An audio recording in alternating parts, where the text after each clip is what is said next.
Today is October 16th, 2014. I'm Amanda Morozic. And I'm Connor Colby, and you're watching Hawk Talk.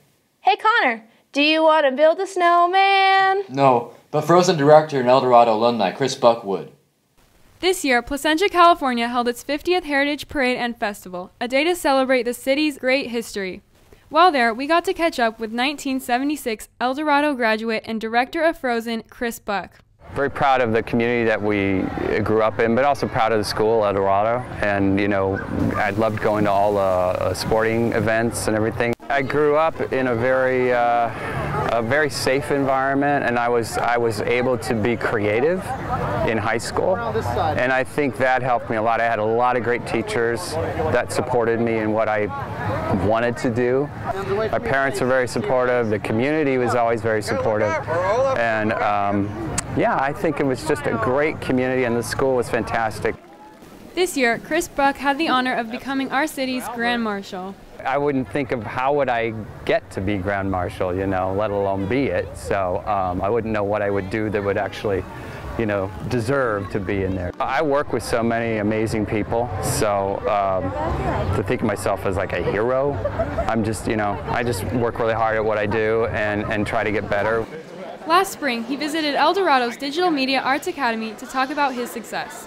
I do really enjoy talking to the high school. You know, I did it in the spring, and talking to the young kids, because there's things that I can talk about in my career. I mean, ups and downs. You know, a lot of people just look at Frozen and it's like, wow, this big success, but it took a lot of work to get there. With such a profitable career, Chris Buck serves as a great role model for Placentia's youth.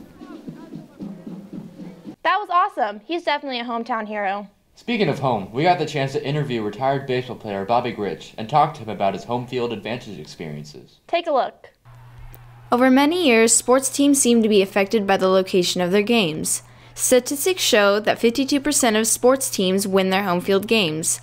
These statistics vary in different sports. For example, in baseball, 54% of teams win home games. In other sports, such as soccer, teams win as much as 69% of home games. Many believe your home field is an advantage. For former world-class baseball player Bobby Grich, being at home can definitely lead to incredible moments.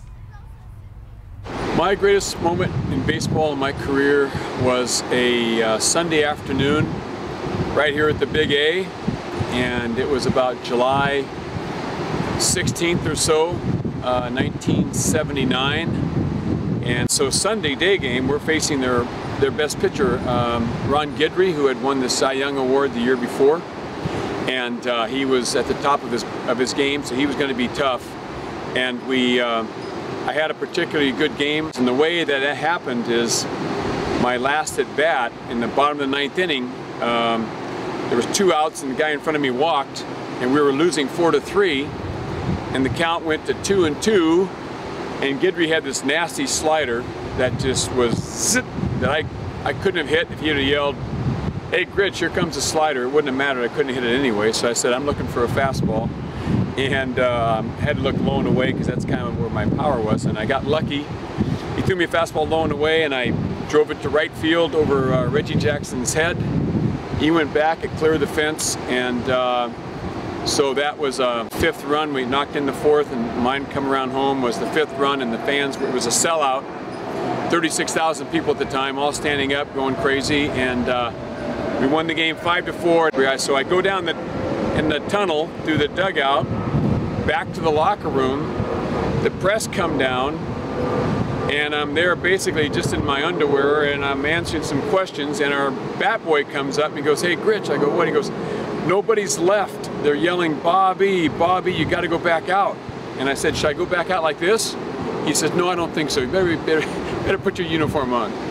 So I put my uniform back on, and I went out, and nobody had left, and they were yelling, "Bobby," and I came out with a towel, and I kind of, you know, waved the towel in front of everybody for, you know, about a half a minute or whatever, and they just went nuts, you know. So it was a great moment, and gives me chills talking about it. But loved having a big crowd at home, and I think it certainly works to the home field advantage when your fans are pulling for you. Whether you're an elite professional sports star or a high school senior, there really is a home field advantage.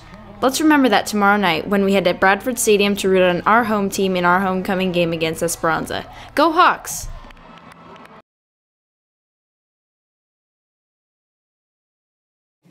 Are you ready for some sports? Yep, here are the scores and highlights for this week. Girls tennis crushed Canyon with a score of 15-3. Their new season record is 13-3, and their next match is against Foothill tomorrow.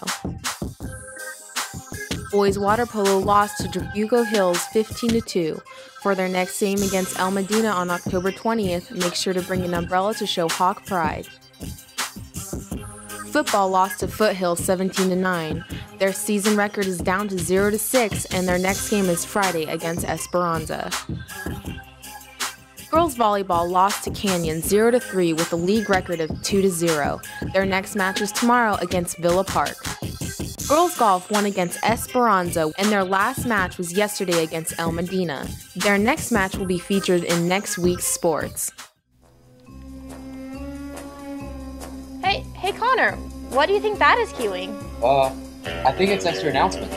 Reminder to all club presidents, your club charters and applications are due no later than October 28th, and you can turn those in to the activities office. Make sure to sign up for the Rock, Paper, Scissors tournament on October 28th. The first 16 will be ranked in the semi-real National Rock, Paper, Scissors League. Sign-ups are in the activities office, and SBN will be there. Homecoming balloons. Do you want to win gift cards, lanyards, candy, stickers, or even a homecoming ticket? If so, come to the front activities office this week to buy a balloon. Common application. If you're filling out a common application and you have a deadline of November 1st, your brag sheets are due to your counselor/teachers by the Friday. College representatives. There will be a representative from the following colleges on the campus on the following dates. If you'd like to attend their presentation, you must sign up in the front office with Mrs. Spicklemeyer to receive your pass.